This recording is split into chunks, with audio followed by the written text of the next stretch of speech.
नमस्ते, आप सभी का स्वागत है आज की इस परिचर्चा में। हमारे साथ हैं आज ओंकार चौधरी जी और हम बात करेंगे नमस्कार। निश्चित रूप से आज के जो ताज़ा समाचार हैं, जो हॉट न्यूज़ है, यानी कि आज की राजनीति है। आपका स्वागत है ओंकार जी।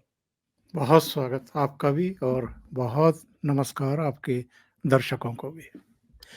तो साहब एक जो नैरेटिव चल रहा है वो ये चल रहा है आजकल कि वास्तव में ये जो 5 राज्यों के चुनाव हुए हैं, इसमें कांग्रेस हारी नहीं है, कांग्रेस जीती है। तो आपका क्या विचार है इसके ऊपर? वो एक गालिब का शेर था कि मन बहलाने के लिए गालिब ये ख़्याल अच्छा है। तो ये अगर मन बहलाने के लिए इसी तरीके से सोचते रहें, तो इससे अधिक लाभकारी और कुछ हो नहीं सकता है। राष्ट्रवादियों के लिए भी, भारतीय जनता पार्टी के लिए भी और जो राष्ट्रवाद के समर्थक हैं उनके लिए भी। कांग्रेस अगर वाक़ई जीती है, तो फिर वो केवल तेलंगाना में सरकार बना कर के संतुष्ट होकर के क्यों बैठी हुई है, उसको इस बात का जवाब तो देना चाहिए और ऐसे लोगों को भी जवाब देना चाहिए कि अगर वाक़ई वो भारतीय जनता पार्टी से अधिक वोट हासिल किए हैं, तो फिर छत्तीसगढ़ और राजस्थान उनके हाथ से क्यों निकल गए? अगर ऐसा ही है, अगर यही सच है जो वो कह रहे हैं, तो फिर तो छत्तीसगढ़ और राजस्थान दोनों में कांग्रेस की ही सरकार बननी चाहिए थी। वहाँ भारतीय जनता पार्टी के गठन का की प्रक्रिया क्यों शुरू हो गई है? ये एक्चुअल में क्या है कि जब चुनाव की प्रक्रिया शुरू होने वाली होती है, उस समय एक माहौल बनाया जाता है। ओपिनियन पोल के ज़रिए, सर्वेज़ के ज़रिए आजकल तो सोशल मीडिया के ज़रिए भी और संजय जी आप हम जानते हैं, बहुत सारे दर्शक भी अब परिचित हो गए हैं कि हर पार्टी के दफ्तर में तो जितने सचिवों के, महासचिवों के दफ्तर नहीं होते हैं संख्या में, उससे कहीं ज़्यादा कंप्यूटर रख कर के आईटी सेल खुले हुए हैं। तो वहाँ पर किस तरीके से किसके भाषण को कैसे ट्विस्ट किया जाता है, फिर एक माहौल बनाया जाता है, उसको वायरल किया जाता है, टैग किए जाते हैं। वो आजकल तो एक माहौल बनाने की कोशिश होती है और जिनको मैं कांग्रेस का फुल टाइम प्रचारक कहता हूँ, ऐसे यूट्यूबर्स भी अब बहुत सारे हैं। तो ये लोग भी अपना हारमोनियम और तबला लेकर के शुरू हो जाते हैं। राग भैरवी और दूसरे अलापना शुरू करते हैं। एक माहौल बनाने की कोशिश होती है कि इस बार तो इन राज्यों में भारतीय जनता पार्टी गई और कांग्रेस रिपीट होगी। आपको याद होगा जब-जब हम लोग सर्वेज़ पर डिस्कशन करते थे या पॉलिटिकल अ, डिस्कशन भी करते थे, तो मेरा हमेशा यही कहना होता था कि कांग्रेस जो है वो निरंतरता में सरकार बनाना भूल चुकी है। या ये कहें तो ज़्यादा बेहतर होगा कि लोगों का जो मोह है वो कांग्रेस से भंग हो जाता है 5 साल पूरे होते-होते, बल्कि उससे पहले ही। और फिर वो दोबारा निरंतरता में कांग्रेस को चुनना आजकल पसंद नहीं कर रहे हैं। 2009 के बाद तो ये परिपाटी लगभग खत्म ही हो गई है। हरियाणा में 40 सीटें मिली थी तब कांग्रेस को पूर्ण बहुमत भी नहीं मिला था।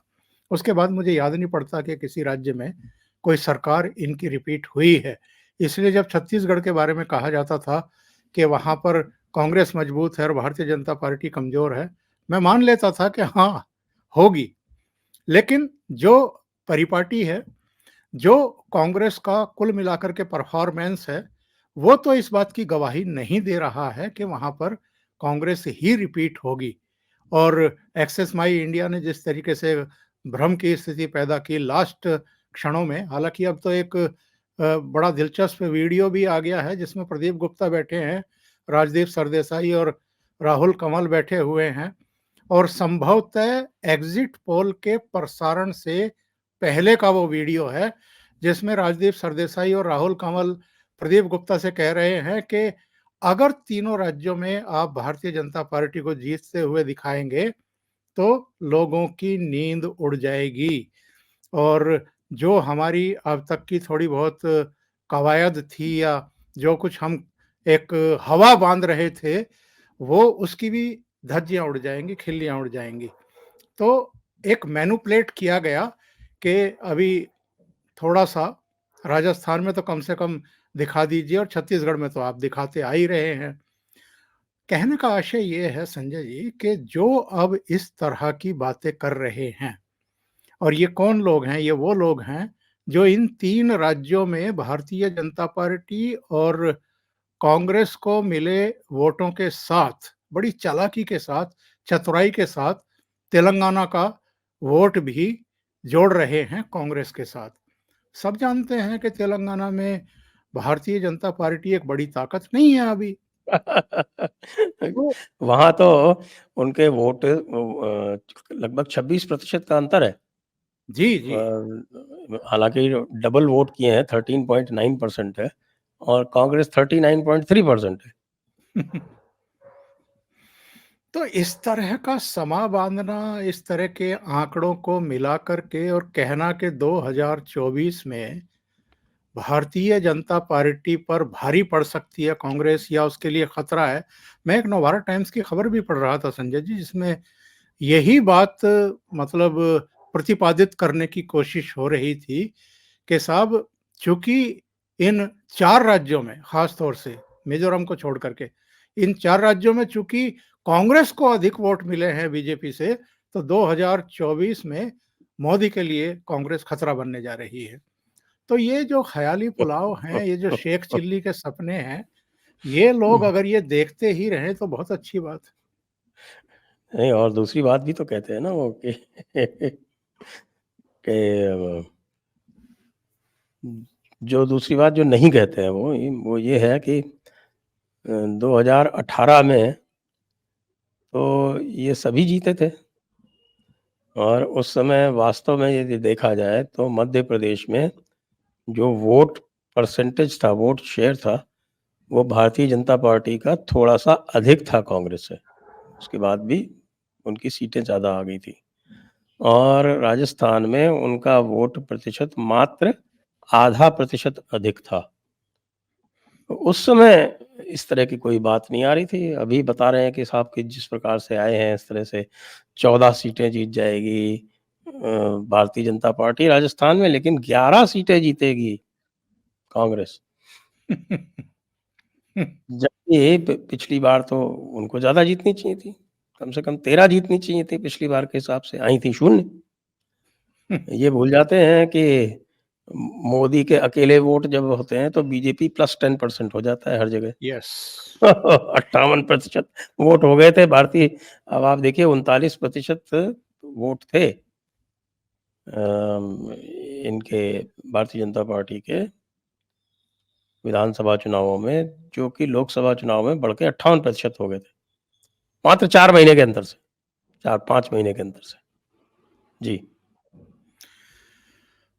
भूल जाते हैं ये लोग, इनको स्मृति दोष है, कोई अभिशाप लगा हुआ है तो अब क्या किया जा सकता है। तो 2018 की ही चर्चा करें तो ठीक है, राजस्थान, छत्तीसगढ़ और मध्य प्रदेश में कांग्रेस ने सरकार बनाई थी।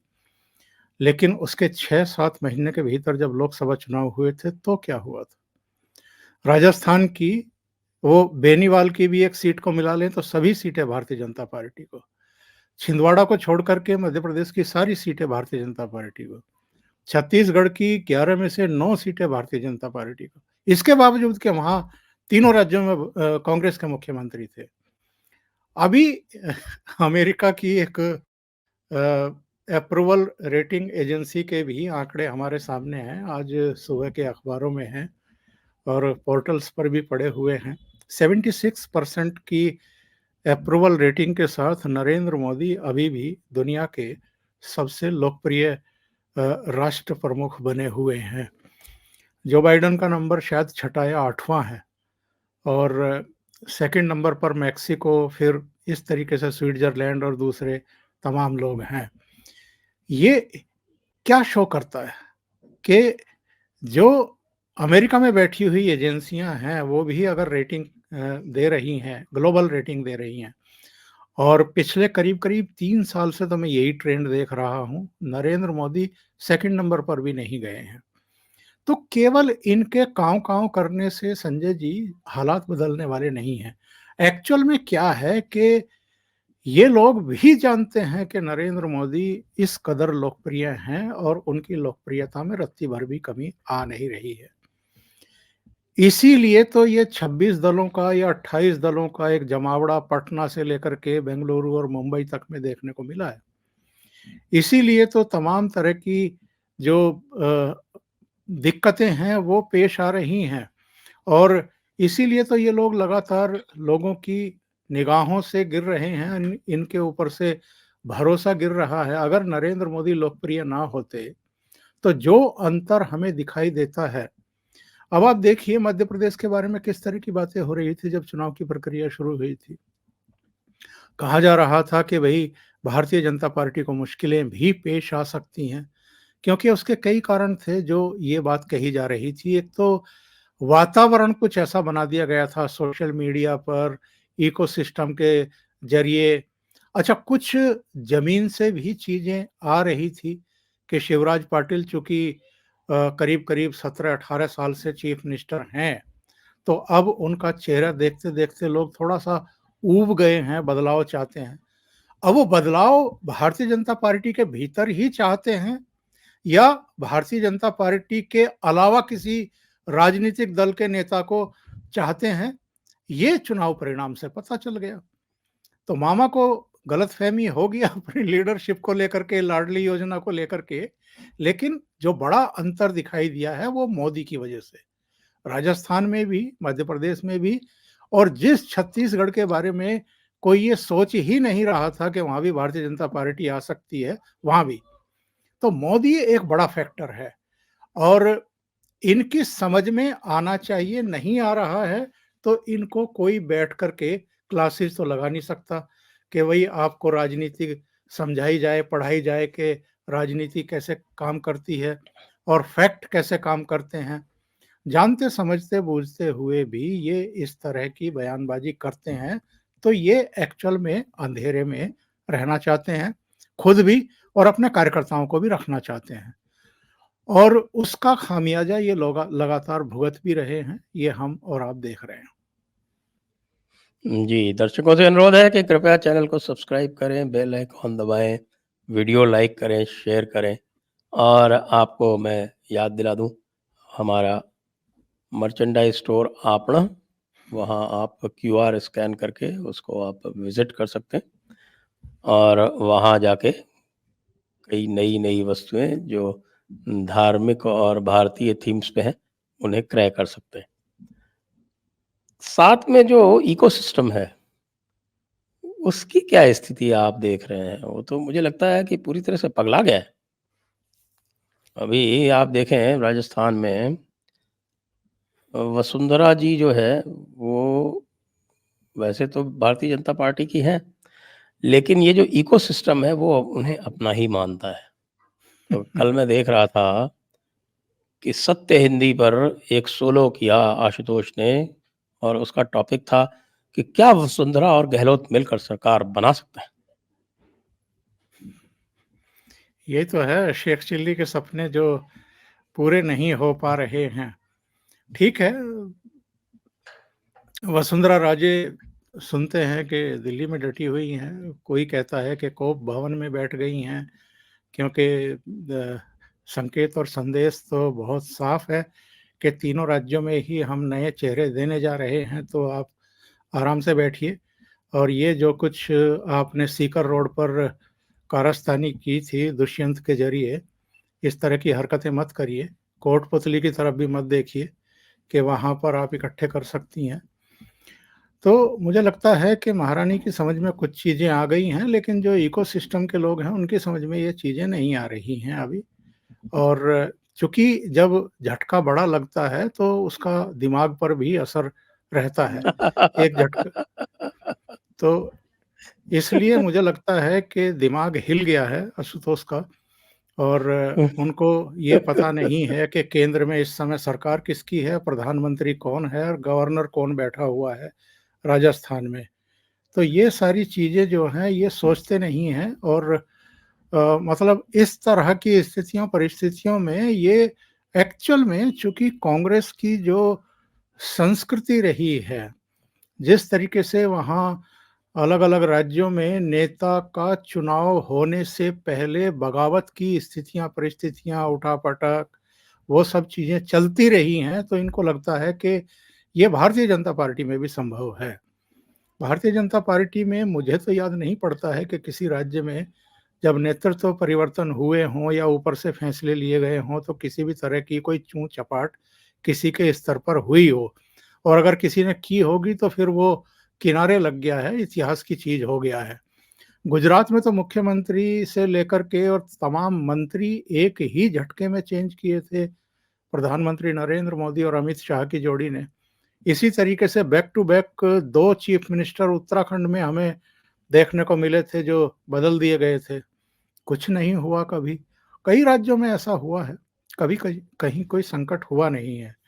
और अभी आप तो जयपुर में बैठे हैं तो बहुत ज़्यादा नज़दीकी से चीज़ों को देख रहे होंगे कि अब एमएलए ने भी खुल कर के कहना शुरू कर दिया है कि हम किसी खेमे में नहीं हैं, हम कहीं नहीं हैं।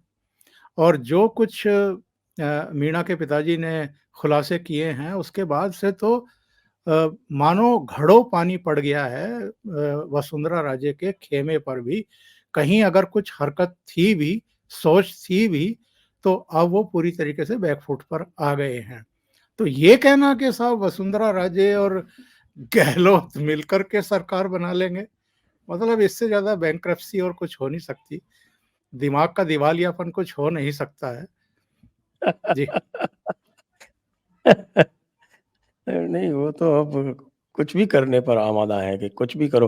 कुछ लोग तो यहाँ तक कह रहे हैं, मैंने देखा है कि ये जो डेमोक्रेसी है, ये बेकार है भारत में। ये सब यहाँ जो है वो अनपढ़ लोग और जाहिल लोग बसते हैं, इनको कुछ पता नहीं है, इसलिए ये डेमोक्रेसी खत्म करो। यहाँ पर तो परमानेंट नेहरू गांधी फैमिली का राज जो है, वो घोषित कर दो।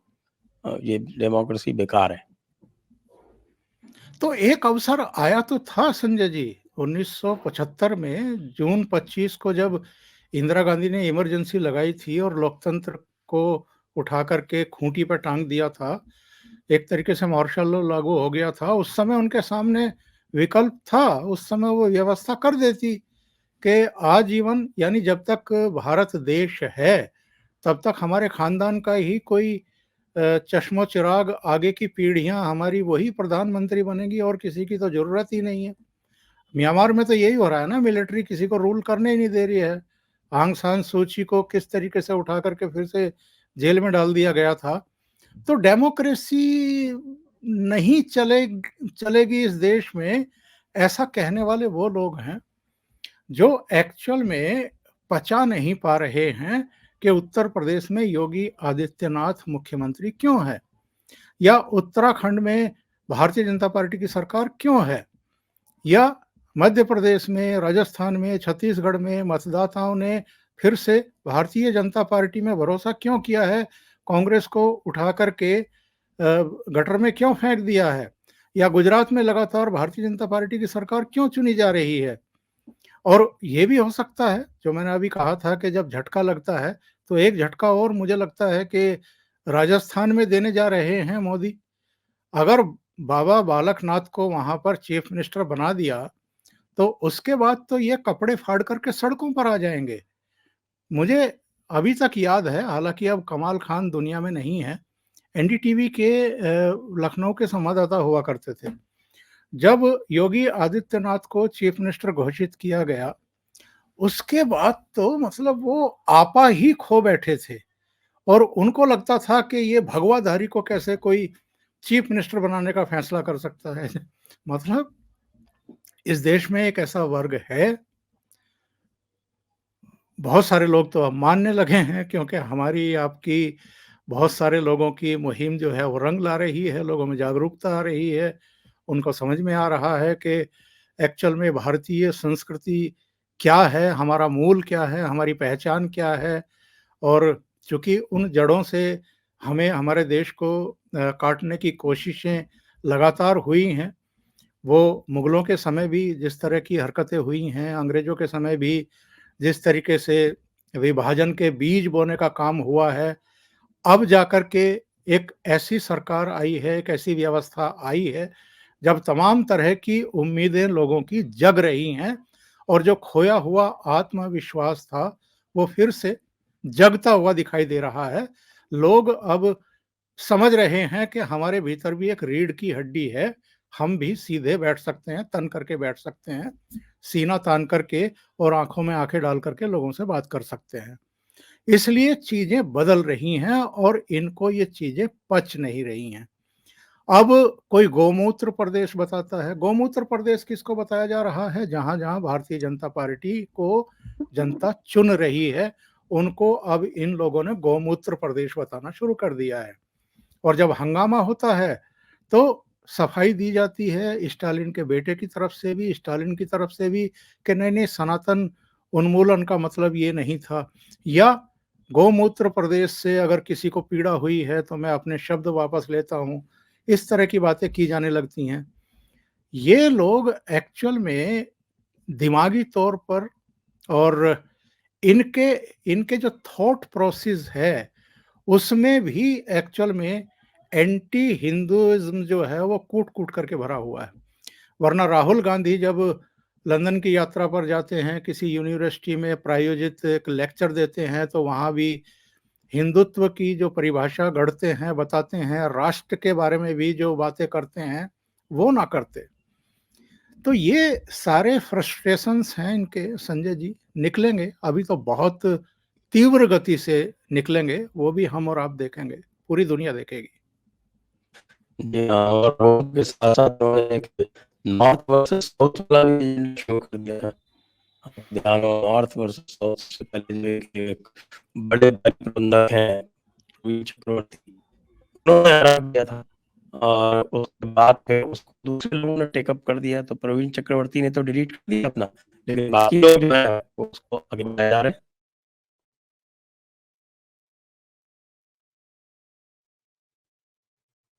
जी, ओंकार जी। जी, कुछ इंटरनेट की प्रॉब्लम आ गई थी। जी, ये वही काम कर रहे हैं एक्चुअल में जो अंग्रेज़ों ने एक समय किया था। उन्होंने भी तो दक्षिण के और उत्तर भारत के बीज बोए थे और ये अतीत में भी दक्षिण के कई इनके जो कहना चाहिए कि जो इनके प्रेरक हैं, ख़ास तौर से डीएमके वगैरह के, उन्होंने भी ये काम किया था। पर मुझे ताज्जुब इस बात का है कि ये दक्षिण और उत्तर की जो नई लड़ाई ये लोग छेड़ने की कोशिश कर रहे हैं, इसके पीछे की मानसिकता क्या है? इनका डर क्या है? इनकी इनसिक्योरिटी क्या है? क्योंकि हम और आप एक बात तो नोटिस कर रहे हैं ना, पिछले करीब 2 ढाई दशक में ये जो द्रविड़ में आस्था रखने वाली पॉलिटिकल पार्टियां हैं वहाँ पर, उन्होंने ये उत्तर-दक्षिण का, हिंदी का और दूसरे मुद्दे जो है, जो सेंसिटिव मुद्दे हैं, उन पर बयानबाजी देनी बंद कर रखी थी। इधर क्या हुआ है कि फिर से ये लोग इन चीज़ों को ज़िंदा कर रहे हैं। तो मुझे लगता है कि जो अन्नामलाई है, जो वहाँ की भारतीय जनता पार्टी की लीडरशिप है, उसने इनके सामने एक चुनौती पेश कर दी है और लग ये रहा है कि जो जो इनका गढ़ माना जाता था, जो इनका मध्य प्रदेश माना जाता था, वहाँ उन्होंने हमला कर दिया है, दुखती रग पर हाथ रख दिया है। इनको अब अनसिक्योरिटी दिखाई दे रही है, इनसिक्योरिटी दिखाई दे रही है कि कहीं जिस तरीके से अलग-अलग प्रदेशों में अब भारतीय जनता पार्टी का वोट शेयर बढ़ रहा है और जिस तरह वो आगे बढ़ रही है, ये खतरा उनके लिए तमिलनाडु वगैरह में भी पैदा ना हो जाए और वो होगा, देर-सवेर। याद करिए और बहुत सारे दर्शक भी याद करें कि पश्चिम बंगाल में कितनी बड़ी पार्टी हुआ करती थी अभी 10-12 साल पहले भी भारतीय जनता पार्टी। केवल विधानसभा में 3 सीटें और वोट शेयर आप देख लीजिए क्या था और ज़रा 2019 का लोकसभा चुनाव का देख लीजिए नतीजा क्या हुआ। केवल 3% का वोट शेयर का अंतर रह गया था। टीएमसी को 43% और भारतीय जनता पार्टी को 40% के आसपास। और 42 में से 18 सीटें अकेले भारतीय जनता पार्टी ने ही जीत ली थी। और विधानसभा चुनाव जब हुए तो भारतीय जनता पार्टी के वो 3 एमएलए बढ़कर के पहुंच गए थे 77 पर। हालांकि एक ऐसा वातावरण उस समय बन गया था कि कहीं भारतीय जनता पार्टी ही सरकार ना बना ले और कहीं ममता बनर्जी के तंबू ना उखड़ जाएं। लेकिन एक अंदर खाते समझबूझ कायम हो गई ममता बनर्जी, कांग्रेस और वामपंथियों के बीच में। और बहुत चालाकी के साथ कांग्रेस ने, राहुल गांधी ने अपने आप को वहां से विड्रॉ किया। वामपंथियों ने कंधे ढीले छोड़े ताकि सीधे जो है मुकाबला हो जाए। और उसका नतीजा ये हुआ कि तीसरी बार वहां ममता बनर्जी बन गई। तेलंगाना में आप देख लीजिए, तेलंगाना में भी, आंध्र प्रदेश में तो खैर अभी भी भारतीय जनता पार्टी कोई बड़ी ताकत नहीं है, नहीं थी, लेकिन वहां भी वोट शेयर उसका बढ़ रहा है। केरल में भी उसका वोट शेयर बढ़ रहा है, तमिलनाडु में भी उसका वोट शेयर बढ़ रहा है। गति धीमी है, लेकिन संकेत ये सारे संकेत एक संदेश बन करके इन लोगों के दिलो दिमाग पर छा रहे हैं। और इनको पता है कि जब तक हम बीजेपी पर, उसकी आइडियोलॉजी पर अटैक नहीं करेंगे, तब तक हम सरवाइव नहीं करेंगे। ये इनकी खुशफहमी भी हो सकती है और गलतफहमी भी हो सकती है। एक और भी चीज़ देखने में आ रही है कि बहुत सारे जो सहानुभूति रखने वाले हैं, जो बहुत सहानुभूति रखते हैं कांग्रेस पार्टी से और इनके इंडी अलायंस से, उनका भी मोह भंग हो गया सा दिखता है। आज आप देखें कि बरखा दत्त भी कुछ उल्टा लिख रही है। नीरजा चौधरी का आज पूरा 5 कॉलम का लेख आया है इंडियन एक्सप्रेस में कि भई कि कांग्रेस जो है वो क्या गलतियाँ कर रही है और बहुत लेट हो गया है अब। तो मुझे लगता है कि अब पूरे इकोसिस्टम में ये एक चेतना सी जागी है कि भाई 5 साल तो और कम से कम झेलना ही पड़ेगा मोदी को, ऐसा लग रहा है। और उसके बाद का कोई भरोसा नहीं है। तब तक हमारे राहुल भैया जो हैं वो कोई नई स्ट्रैटेजी ले आएँगे, जिसके कारण कांग्रेस का और भी बंटा-ढार हो जाएगा। 2 बातें हैं संजय जी। एक तो राहुल गांधी कोई स्ट्रैटेजी लेकर के आते नहीं हैं, उनको तो बता दिया जाता है कि आपको ये ऐसे-ऐसे करना है, तो आप ये करिए। और वो फिर ढोल बजाना शुरू कर देते हैं। उनको नहीं पता कि इसका मतलब क्या है, उसको नहीं पता कि इसके माइनस प्लस क्या हैं, उसको तो बताया जाता है, वो शुरू हो जाता है। नंबर 2, जिस इकोसिस्टम की बात कर रहे हैं, चाहे बरखा हो, चाहे नीरजा हो, एक्चुअल में तो इस देश में कांग्रेस या वामपंथी या जो मोदी विरोधी और भारतीय जनता पार्टी और आरएसएस विरोधी क्षेत्रीय दल हैं, वो मुख्य विपक्षी दल की भूमिका में नहीं है। ये जो इकोसिस्टम है, ये जो एक पूरा गिरोह है, यही मुख्य विपक्षी दल है, यही विरोध करता है, यही इनके सलाहकार बने हुए हैं, यही चाहते हैं कि किसी भी तरीके से येन केन प्रकारेण नरेंद्र मोदी को, भारतीय जनता पार्टी को दफा किया जाए, हटाया जाए। सपने इनके हैं, इकोसिस्टम के सपने हैं। वरना राहुल गांधी का कुल मिलाकर के अगर हम चरित्र पढ़ने की कोशिश करें, तो वो तो मौज मस्ती लेने वाला आदमी है। हर बड़ी घटना के बाद, हर बड़े चुनाव के बाद, हर सेशन के बाद वो निकल जाते हैं कहीं ना कहीं। कभी ये मामा के, नाना के घर निकल इस जाते बार तो हैं। कैंसल कर दिया इन्होंने। चूंकि हल्ला ज्यादा हो गया और 4-5 देशों की बात आ गई थी कि यहाँ भी जाएंगे, वहां भी जाएंगे। इस बार तो कोई बड़ी टूल किट की तैयारी हो रही है। पहले तो एक एक दो दो देश जाते थे, तो तब इस तरह की चीजें होती थी। अब 4-4 देश जा रहे हैं।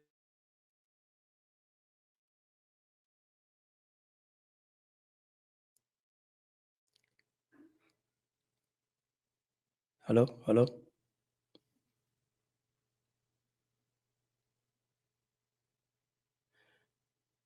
हेलो,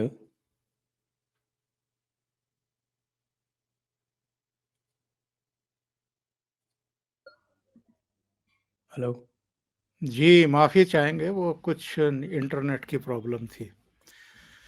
तो इस बार तो मुझे लगता है कि प्रेशर में आकर के वो दौरा रद्द करने का फैसला हुआ होगा कि भई अब लोकसभा चुनाव ज़्यादा दूर बचे नहीं हैं और बड़ा गलत मैसेज चला जाएगा अगर उसके बाद जिस तरह से कभी हिंडनबर्ग, कभी जॉर्ज सोरोस के कोई दूसरे गुरके या कभी बीबीसी, इस तरह की चीज़ें जो सामने लेकर के आते रहे हैं, जब-जब इनकी विदेश यात्राएँ हुई हैं, कुछ ना कुछ इस तरह के कभी पेगासस शुरू हो जाता है। तो बहुत सारी चीज़ें जो हैं वो अतीत में हम लोग देख चुके हैं और अब तो मुझे लगता नहीं है कि अब जनता भी इतनी तो कम से कम समझदार हो ही चुकी है कि इनके झांसे में किसी भी तरीके से आएगी। लोकसभा चुनाव बहुत नज़दीक आ रहे हैं और जब-जब इन्होंने इस तरह के बाहर से या भीतर से अटैक करवाने की कोशिश हुई है संजय जी, मुझे तो लगता है कि अब मतदाता उसके विरुद्ध ही यूनाइट हुए हैं और उसका इनको परिणाम भुगतना पड़ा है। अब 2014 के बाद से देख लीजिए, 2019 के बाद से भी देख लीजिए। 2014 के बाद जो-जो मुहिम इन्होंने चलाई, उसका नतीजा ये हुआ कि 2019 में भाजपा की और सीटें बढ़ गई। 2019 से लेकर के अब तक इनको लगता है कि हमने साँस नहीं लेने दिया मोदी सरकार को। पर 2024 के नतीजे भी बता देंगे कि 2019 के मुकाबले ज़्यादा ही सीटें आएँगी मोदी और भारतीय जनता पार्टी की उससे कम नहीं आने वाली। अब आप देखें इनके एक काफ़ी हम कह रहे हैं सलाहकार या सपोर्टर या योगेंद्र यादव के मित्र शेखर गुप्ता जी हैं। शेखर गुप्ता जी 3 तारीख को जब परिणाम आए तो उसके बाद उन्होंने छापा, Modi's popularity stronger now than any point in the first term. बताइए ये कितना दंश है इंडिया अलायंस के लिए कि उनके खास लोग जो हैं वो इस तरह से बातें कर रहे हैं। ऐसा लगता है कि उनका भी कॉन्फिडेंस हिल गया है। एक्चुअल में जो मेरे पास सूचनाएँ हैं, शेखर गुप्ता उन स्वनामधन्य संपादकों, पत्रकारों में रहे हैं, जो प्रधानमंत्री नरेंद्र मोदी के पास यहाँ से, वहाँ से इनके एक मित्र हुआ करते थे, अब नहीं है इस दुनिया में, उनके ज़रिए मैसेज भिजवाते थे कि भई हमारे साथ हमें कभी तो चाय पर बुला लें, कभी तो कम से कम चर्चा का मौका दें। चाय पर तो चर्चा। तो मोदी ने इन सब की दुकानें कर दी हैं पूरी तरीके से बंद। तो आपको तो ध्यान होगा मोदी तो इनको न्यूज़ ट्रेडर्स कहा करते थे। Yes, yes, yes. और ये तो सम्मानजनक नाम था। ये तो एक सम्मानजनक संबोधन था इनके लिए कि न्यूज़ ट्रेडर्स बताते थे। वरना तो ऐसे बहुत सारे लोग हैं दिल्ली में जिनको प्रोस्टिट्यूट कहना चाहिए। ये लोग कब किसकी गोदी में जाकर के बैठ जाएँ और कब किसके सुर में सुर मिला कर के उनका प्रचार-प्रसार शुरू कर दें, कह नहीं सकते इन लोगों के बारे में।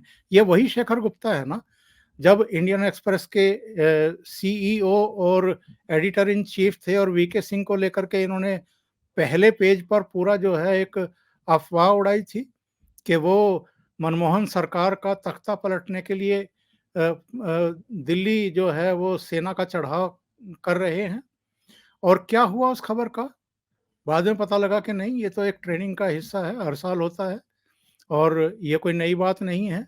लेकिन उस समय चूँकि कांग्रेस ऐसा चाहती थी, इसलिए इन्होंने जनरल वीके सिंह के खिलाफ एक प्रोपेगेंडा बनाया था। तो ये लोग आजकल एक्चुअल में बरखा हुए, ये हुए एक वो राजदीप हुए, इन सब को रवीश से लेकर के तमाम लोगों को नींद कैसे आ रही होगी और कितनी करवटें इनको बदलनी पड़ रही होंगी। नींद के आगोश में जाने से पहले इसका बस सहज अंदाज़ा लगा सकते हैं आप, इनके जिस तरह के बयान आ रहे हैं और जिस तरह की ये बातें कर रहे हैं। नरेंद्र मोदी की लोकप्रियता कब कम हुई थी? जो अब इनको दिखाई दे रहा है कि नरेंद्र मोदी की लोकप्रियता जो है वो उस कालखंड के बराबर है या इस कालखंड के बराबर है। इनको लगता है ना कि ये झूठ बोल करके, अफ़वाहें फैला करके, लोगों को मिसगाइड करके या पेगासस या हिंडनबर्ग या अडानी-अडानी चिल्ला करके या दूसरी चीज़ें गुजरात के दंगों की कथा व्यथा 2 किस्तों में प्रसारित करके नरेंद्र मोदी को बैकफुट पर धकेल सकते हैं। देखिए, पिछले दिनों एक मैं नृपेंद्र मिश्र का एक इंटरव्यू सुन रहा था जो स्मिता प्रकाश को उन्होंने दिया था। और स्मिता प्रकाश ने उनसे पूछा था कि ये मीडिया को विदेश दौरों पर ना ले जाने का फैसला नरेंद्र मोदी ने कैसे किया था। तो उन्होंने बड़ा दिलचस्प किस्सा बताया था कि 2014 में जब ये प्रधानमंत्री बने, तो जब पहला विदेश दौरा होने वाला था, तो इनके सामने उन पत्रकारों, संपादकों की लिस्ट रखी गई, जो उनके साथ विदेश यात्रा पर जाने वाले थे। तो नरेंद्र मोदी ने कोई जवाब नहीं दिया, बस उस सूची को टेबल पर रखे रहने दिया। उसके बाद जब थोड़ा वो दिन नज़दीक आ गया, जब इनको टेक ऑफ करना था दिल्ली से, तो फिर इनसे पूछा गया कि सर, वो जो एक लिस्ट आई थी, जो आपके साथ मीडिया के लोग जाने वाले हैं, तो नरेंद्र मोदी का सीधा सवाल था नृपेंद्र मिश्र से कि अगर हम इनको ना ले जाएँ तो क्या होगा? तो उन्होंने कहा कि साहब, मीडिया वाले नाराज़ हो जाएँगे। तो बोला कि हम इनका खर्चा क्यों उठाएँ? जिन मीडिया हाउसेज़ को फ्री की खाने की और यात्रा करने की और रहने की आदत पड़ गई है, ये भार उन्हीं पर क्यों नहीं डाला जाना चाहिए? अगर वो हमारे दौरे की कवरेज करना चाहते हैं, तो अपने खर्चे पर अपने संवाददाता को और कैमरा पर्सन को भेजें। हम क्यों उनको विमान में ले जाएँ? हम क्यों उनको एंटरटेन करें? एक झटके में उन्होंने इन लोगों को एक तरीके से लात मार कर के विमान से नीचे उतार दिया था, धकेल दिया था। तो बहुत सारे तो उसी से किल से हुए कि नरेंद्र मोदी एक ऐसा प्रधानमंत्री है, जिन्होंने हमारा जो हक था वो छीन लिया। मैं आपको बताऊँ संजय जी, जब मनमोहन सिंह प्राइम मिनिस्टर थे, उस समय इस इकोसिस्टम के अधिकांश लोग, यानी 85-90% लोग यही हुआ करते थे, जो विमान में भर के ले जाए जाते थे। 50-52 के आसपास का कोटा था पत्रकारों का, बाकी एसपीजी के लोग हुआ करते थे, कुछ उनका स्टाफ हुआ करता था, और विमान टेक ऑफ के बाद जैसे सीधा होता था, विमान में बोतलें खुल जाती थी। और जब ये लोग वहाँ उस देश में जाकर के उतरते थे, होटल में चेक इन करते थे, तो वहाँ पर एक लिफाफा मिल जाता था कि आपके घूमने-फिरने में किसी तरह की कोई बाधा ना आए, तो ये आपके खर्चे-हर्जे के लिए है, तो आप अपना मौज-मस्ती करिए। तो वो सारी चीज़ें तो खत्म कर दी। अच्छा, वो जो एक शेखी बघारी जाती थी प्रेस क्लब में बैठ कर के रिश्तेदारों के बीच में, या जो सत्ता के दलाल हुआ करते थे, उनके बीच में कि हम तो मोदी के साथ या हम तो प्रधानमंत्री के साथ विदेश यात्रा पे गए थे। यानी ये पाखंड करना, ये एक वातावरण बनाना कि साहब हमारी पीएमओ में दखल है या पीएमओ तक हमारी पहुँच है। ये जो एक बीमारी थी दिल्ली के पत्रकारों को, वो बंद कर दी उन्होंने, इसका इलाज कर दिया। तो ये लोग एक्चुअल में इसलिए किलसे हुए हैं, और इसलिए चाय पर चर्चा के लिए सिफारिशें भी लगवा रहे थे कि किसी तरीके से एक विंडो तो खोल दें मोदी। मोदी ने वो विंडो अभी तक खोली ही नहीं है। मैं आपको बड़ी कुछ और भी 1-2 रोचक बातें बताता हूँ। इसको देखेंगे कि तो बड़ी इंटरेस्टिंग बात है। मैंने रवीश कुमार का ये खोल रखा है मेरे सामने इस समय, और मैं रवीश कुमार के आपके पिछले कुछ दिनों के जो टाइटल उन्होंने चलाए हैं, वो आपसे शेयर करना चाहता हूँ। उन्होंने इस समय एक मुहिम चला रखी है कि जिसमें शिवराज को और वसुंधरा को विक्टिम दिखाना है। तो इन्होंने अभी 1 दिन पहले निकाला कि कौन है रेवंत रेड्डी, कहाँ है शिवराज, ये इसकी हेडिंग थी, और साथ में वसुंधरा राजे भी दिखाई जा रही हैं। उसके पहले की हेडिंग है 1 दिन पहले की उसके, उत्तर बनाम दक्षिण का चक्रवात। फिर उसके भी पहले, यानी 3 दिन पहले, क्या नेशनल लेवल पर रेवड़ी बटेगी? ठीक है। और उसके पहले, यानी कि जिस दिन परिणाम आए हैं उसके संभवतः अगले दिन की ये बात है, जब उन्होंने एक बड़ा इंटरेस्टिंग वीडियो किया और उसकी हेडिंग क्या थी? शिवराज ने मोदी को हराया और कमलनाथ ने राहुल को। वाह! अब आप बताएं कि इनके मस्तिष्क में क्या चल रहा है? कुछ नहीं, ये सब अब बेहोश होने की प्रक्रिया में हैं। अभी देखिएगा अगले 4-5 महीने जब लोकसभा चुनाव के भी नतीजे आ जाएँगे और निरंतरता में इस देश की जनता फिर से नरेंद्र मोदी को चुनेगी, तो उसके बाद ये कपड़े-लत्ते फाड़ कर के सड़कों पर आएँगे और कुछ बचेगा नहीं बोलने के लिए। हाँ, ईवीएम पर ज़रूर, जैसे दिग्विजय सिंह ने पिछले दिनों कहा, जब मीडिया वाले पूछ रहे थे मध्य प्रदेश का नतीजा आने के बाद, अच्छा नतीजा आने से पहले कह रहे थे कि 130-35 सीटें कांग्रेस को मिलने जा रही हैं और नतीजे आने के बाद बोले 2003 के बाद से तो मेरा भरोसा ही उठ गया है ईवीएम पर। तो 2003 के बाद इनका भरोसा ही उठ गया है ईवीएम। 2003 को पहली बार पूरे चुनाव ईवीएम से हुए थे। जी, जी। ये 1998 के चुनाव में राजस्थान में केवल 5 विधानसभा क्षेत्रों में ईवीएम का उपयोग किया गया था। और उसमें ये रिकॉर्ड सीटें लाए थे, 156 सीटें लाए थे। 2003 में सारी की सारी विधानसभा सीटें ईवीएम से काउंट हुई थी। नहीं, मैं तो एक्चुअल में क्या है कि इन लोगों से ये एक सीधा-सा सवाल पूछना चाहता हूँ कि जब भारतीय जनता पार्टी चुन कर के आती है तो ईवीएम को आप जो है दोष देना शुरू करो, छातियाँ पीटना शुरू करो और जब 2018 में राजस्थान, छत्तीसगढ़ और मध्य प्रदेश में कांग्रेस जीत कर के आई थी तब ईवीएम बहुत अच्छी थी, बहुत ही सुंदर थी, मनमोहक थी, उसमें कोई दोष ही नहीं था। अरविंद केजरीवाल लगातार दिल्ली के मुख्यमंत्री चुने जाते रहे, ईवीएम बहुत बढ़िया है। पंजाब में जब भगवंत मान बने, ईवीएम बहुत ही अच्छी है, सुंदर है, मनमोहन है, मनभावक है। ममता बनर्जी चुनी जाएँ तो ईवीएम में कोई दोष नहीं है, ज़रा-सा भी नहीं है, रत्ती भर भी नहीं है। इसी तरीके से नवीन बाबू उड़ीसा में लगातार मुख्यमंत्री बन रहे हैं, ईवीएम में कोई दोष नहीं। अभी तेलंगाना में अगर कांग्रेस फिर चुनी गई है तो वहाँ ईवीएम ठीक है, लेकिन मध्य प्रदेश में कोई भरोसा नहीं है और 2003 से ही नहीं है। तो 2003 के बाद जो कांग्रेस की सरकारें चुनी गई या गैर भाजपा क्षेत्रीय दलों की सरकारें चुनी गई, उनके बारे में दिग्विजय सिंह अपना मत बताएँ ना। तो यही चल रहा है। अभी जानकारी आई है कि बाबा बालकनाथ का स्टेटमेंट आ गया है कि मुझे अभी बहुत कुछ सीखना है, तो अब आप उसका अर्थ निकाल लें। मामले बहुत तेजी से चल रहे हैं। वसुंधरा जी का निपटारा करने के लिए यहाँ राजनाथ सिंह जी को लगा दिया गया है पर्यवेक्षक। उनके नेतृत्व में उनकी टीम आएगी पर्यवेक्षकों की। तो राजस्थान से वसुंधरा का खेल तो हो गया ख़त्म और उसके साथ जो हमारे लुटियंस मीडिया की अंतिम आशा थी, जो इनकी छोटी-मोटी किरण थी कि किसी तरह से भई अशोक जी चले गए तो कोई बात नहीं, वसुंधरा बन जाए तो हमारा खेल चलता रहेगा, वो भी समाप्त होने वाला है। तो हम इनके प्रति ये सारे जो हमारे लुटियंस मीडिया वाले हैं और जो इकोसिस्टम है, उसको श्रद्धांजलि देते हुए आज का कार्यक्रम संवेदना व्यक्त करते हैं इनके संवेदना प्रति। व्यक्त करते हुए हम आज का कार्यक्रम समाप्त करते हैं। आप सभी नमस्कार। दर्शकों को बहुत-बहुत धन्यवाद। ओंकार जी आपको बहुत-बहुत धन्यवाद।